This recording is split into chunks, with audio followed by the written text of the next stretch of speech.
ആ എന്താന്ന് നിങ്ങൾ എന്നായാലും ആഗ്രഹം പറഞ്ഞ നമ്മളെ കൊണ്ട് പറ്റുവാന്നെ അതങ്ങ് സാധിച്ചു കൊടുത്തേക്കണം.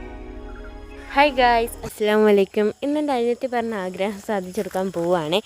ഞങ്ങളെപ്പം പോവും, പെരാമ്പ്ര പോകുമ്പോൾ ബൈപ്പാസിന് കയറി ചായ കുടിച്ചിട്ടാണ് പോക്ക്. അതൊക്കെ ഒരു ശീലമായി അങ്ങനെ പോവാണ്. ഉമ്മച്ചിക്ക് അല്ലറ ചില്ലറ പരിപാടികളും ഉണ്ട് എന്നെല്ലാം പറഞ്ഞ് പോവാണ്. ഞങ്ങളെ കൂടി പോവാണ്.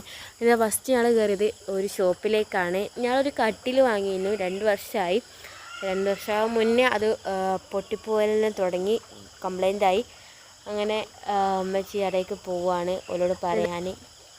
അങ്ങനെ അതെല്ലാം പറഞ്ഞ ശേഷം ഞങ്ങൾ നേരെ ചായ കുടിക്കാൻ വിട്ടു. മുഖത്തെ സന്തോഷം കണ്ടോ ഗൈസ്, ചായ കുടിക്കാൻ വന്നതിലുള്ള എന്തോ ഒരു പുതിയ സാധനമാണ്, അതാണ് ഓർഡർ ചെയ്തത്. അതിൻ്റെ പേരൊന്നും ചോദിക്കരുത്. എന്താ ഓക്ക് കൊടുത്തത് സൂപ്പറാന്നെല്ലാം പറഞ്ഞു. അതും ചായയെല്ലാം കൂട്ടി കഴിച്ചു. അത് കഴിഞ്ഞ് നേരെ ആടിന് കീഞ്ഞ് മാർക്കറ്റിലേക്കാണ് വിട്ടത്. വൈകുന്നേരം ചെന്നാൽ നല്ല മീൻ കിട്ടും. അങ്ങനെ മീനെല്ലാം വാങ്ങി ബേക്കറിയിലെല്ലാം കയറി. പിന്നെ നമ്മളെപ്പം വാങ്ങുന്ന ഇത്രയേ ഉള്ളൂ ഗൈസ്. ഇന്നത്തെ വീഡിയോ എല്ലാവർക്കും ഇഷ്ടപ്പെട്ടെങ്കിൽ ലൈക്ക് ചെയ്യുക, ഷെയർ ചെയ്യുക, സബ്സ്ക്രൈബ് ചെയ്യുക. അടുത്ത വീഡിയോ ആയിട്ട് വരാം. Bye bye.